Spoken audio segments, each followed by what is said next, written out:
Bonjour, bienvenue sur ocode.fr. Dans cette vidéo, je montre juste comment je récupère une batterie usagée de voiture électrique pour une utilisation domestique. Après de quelques années d'utilisation intense sur un moteur de traction, il arrive que dans une batterie, quelques cellules soient HS. Il est dommage de le mettre à la déchetterie. Je vais donc récupérer les cellules et l'utiliser pour un usage moins intensif. On pourrait juste récupérer la batterie, réparer là où les cellules HS et les remettre dans le véhicule. Mais il y a plusieurs problèmes qui se posent. Est-ce que la réparation sera pérenne? Un problème en cours de conduite ne se comporte pas d'avoir des problèmes d'assurance en cas d'accident. La réglementation est trop stricte. Il est plus facile de récupérer les batteries et de faire un usage moins contraignant. Ceci est une batterie de Twizy. Ayant de problèmes avec la Twizy, la recharge des batteries, j'ai pu démonter la batterie afin de vérifier sa santé. Mais le problème de batterie n'était pas en elle-même, c'était le chargeur. La Twizy avait quand même déjà fait plus de 88 000 km. Normalement, une batterie est toujours... Ça ressemble toujours à la même chose. Donc vous avez un boîtier métallique qui protège les cellules, qui est généralement hermétique, donc contre l'humidité et l'oxydation.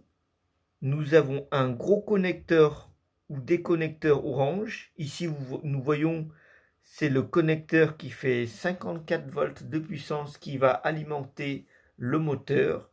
Et ici, on ne le voit pas, mais je l'ai enlevé, c'est le connecteur de données. Il faudra être précautionneux et être un professionnel pour pouvoir démonter ces batteries, car à l'intérieur, la tension peut être très élevée. Si on fait un court-circuit, il y a risque d'incendie. De plus, ces batteries sont très lourdes. Celle-là, la batterie de la Twizy fait 100 kg. Ici, nous voyons l'étiquette de la batterie qui a été faite en 2018, le 21 septembre 2018, et une énergie nominale de 6,1 kW. Ceci est le connecteur de données qui va piloter avec l'unité centrale qui se trouve au tableau de bord. Ici, comme on peut le voir, c'est le circuit BMS qui permettra de surveiller les batteries. Ici, on voit les connexions des cellules pour pouvoir mesurer chaque cellule et les charger une à une. Ici, c'est la carte BMS. Voyez la taille d'une batterie par rapport à une machine à laver. Elle était assez conséquente. Cette batterie est de technologie lithium-ion. Pour réutiliser facilement les cellules de la batterie, il faudrait retirer le BMS de Renault et de mettre un autre BMS plus générique qu'on pourrait acheter par exemple sur AliExpress. Mais ce n'est pas cette batterie que je vais réutiliser. Je vais plutôt réutiliser cette batterie. Cette batterie provient d'une Prius de Toyota. C'est une batterie de technologie NiMH. Elle est beaucoup plus petite, donc plus facile à maîtriser. Comme on peut le voir, on a la partie en ferraille qui protège la batterie et ici les parties de commutation et de données. Comme on peut le voir sur la photo, ici nous voyons les connexions des borniers qui sont vissées, ce qui est plus facile pour pouvoir y connecter pour pouvoir la connecter, démonter et connecter. Donc ici, comme on peut aussi voir, c'est qu'il y a beaucoup d'oxydation. La première chose à faire est donc de dévisser chaque boulon afin de pouvoir isoler la haute tension. Chaque cellule a à ses bornes 7,5 volts. Ici, dans cette batterie, il y a 28 cellules. 28 fois 7,2 égale 210 volts. Continue. Donc, si une grosse erreur de notre part peut risquer une grosse électrocution et risque d'incendie, il faut bien être précautionneux de dévisser une vis par une vis. Une fois qu'on a désolidarisé les connexions entre les batteries, il faudra retirer le système de câblage de relais de puissance qu'on pourra garder pour un projet ultérieur et les connecteurs ainsi que la prise qui permet de mesurer la tension de chaque cellule et de température. Mon multimètre, je peux déjà vérifier chaque cellule pour voir s'il n'y en a pas une qui est déjà HS.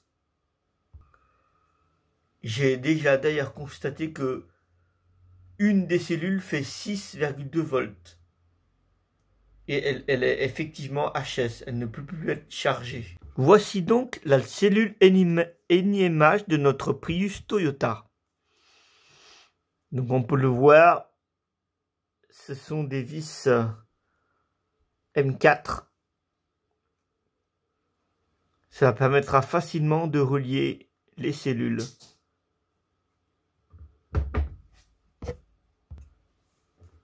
Ici, si on compte, on peut voir 1, 2, 3, 4, 5, 6 compartiments.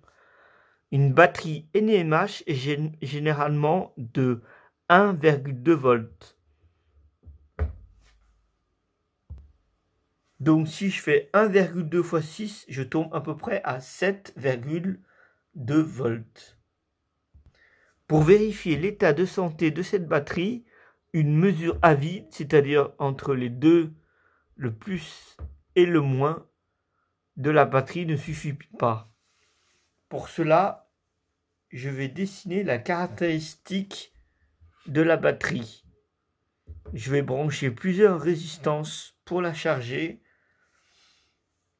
et avoir la caractéristique de la batterie. Avec mon rhéostat, la résistance variable, mon multimètre et la batterie, je vais pouvoir faire circuler du courant et relever les valeurs. Voici donc les valeurs mesurées. Donc ici, je fais un tableau, je mets la tension, le courant et la résistance que je vais appliquer à ces bornes. Donc ici de 7,45 volts à vide, donc sans charge, je tombe à 7,32 volts pour un courant de 0,148 ampères qui correspond aux 50 ohms. Donc je pars de 2 ohms jusqu'à 50 ohms. À 2 ohms, j'ai un courant de 7,6 ampères et une tension de 7,05 volts. Une fois que j'ai récupéré les valeurs mesurées, je les mets dans un tableau Excel ou LibreOffice, Calque.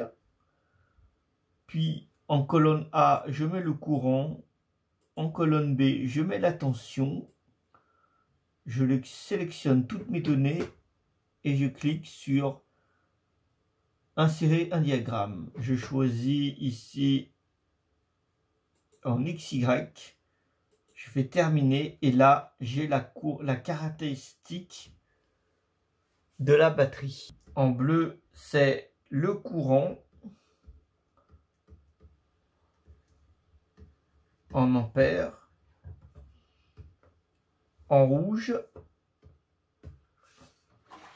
la tension.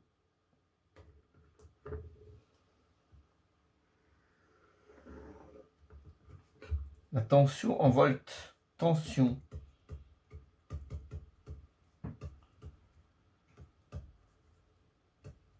Tension en volts. Donc ici en vert, on peut dessiner la pente, à peu près, comme ça.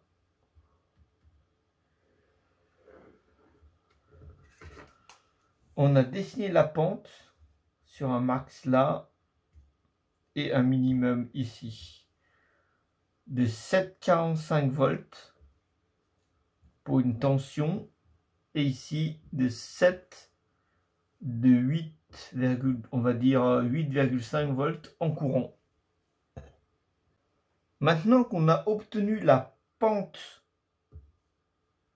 la caractéristique de notre batterie de la Prius, nous allons pouvoir chercher calculer sa résistance interne. Pour cela, on va la calculer. Donc, on prend la loi d'Ohm, U égale R fois I. Ce qui nous intéresse, c'est R. R égale à U sur I. Donc, je prends la tension et je divise par le courant. Je vais donc prendre 2 points de cette pente, faire la soustraction, le delta, puis obtenir la résistance. Donc, par exemple, à 7,5 volts, 7,5 moins 7,05 moins 7,4. Donc la tension, donc le courant à 7,05 volts, j'ai 7,6 ampères moins, donc j'ai fait le delta, moins 1,1 volts. Alors, ce qui nous donne avec la calculatrice, donc j'ouvre la calculatrice, je fais 7,05 moins 7,4, ce qui nous donne 0,35. Je note 0,35 divisé par donc 7,6 moins 1,1, ce qui donne 6,5. Donc 0,35 divisé par 6,5, ce qui nous donne 0,05. 0,053. Alors 0,053 ohms. Là, c'est le résultat par calcul. Donc, ce qui nous donne 53 milliohms. Donc, pour vérifier si la cellule n'est pas trop endommagée, il faut prendre nos 28 cellules et à peu près faire ces mesures-là pour essayer d'obtenir cette caractéristique. On pourra ainsi vérifier la qualité, le restant de la qualité de la cellule, voir si elle est à peu près correcte, potable, à garder pour une utilisation ultérieure. Voici ce que l'on peut faire pour une utilisation moins intense de la batterie. Donc ici, j'ai pris 15 cellules multipliées par 7,2 volts pour essayer d'obtenir une tension de un peu près de 110 volts. Ce 110 volts est relié à un onduleur qui fait du 110 qui va découper pour faire du 220 volts. Ici, je vous montre, j'ai branché 1 ampère-mètre. Donc ici, j'ai par exemple une plaque induction avec un peu d'eau. Je branche la prise 220 ici de mon onduleur. J'ai donc branché le 220 de ma plaque induction. Ici, je vais démarrer mon onduleur en mode batterie. J'appuie sur le 1. Donc là, il va démarrer. Il va fournir du courant. Ici, on voit qu'il consomme 0,5 ampères. Donc ici, j'active ma plaque induction.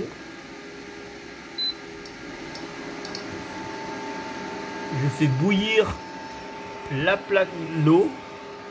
Et ici, j'obtiens un courant à peu près de 13 ampères qui est à la limite de mon multimètre.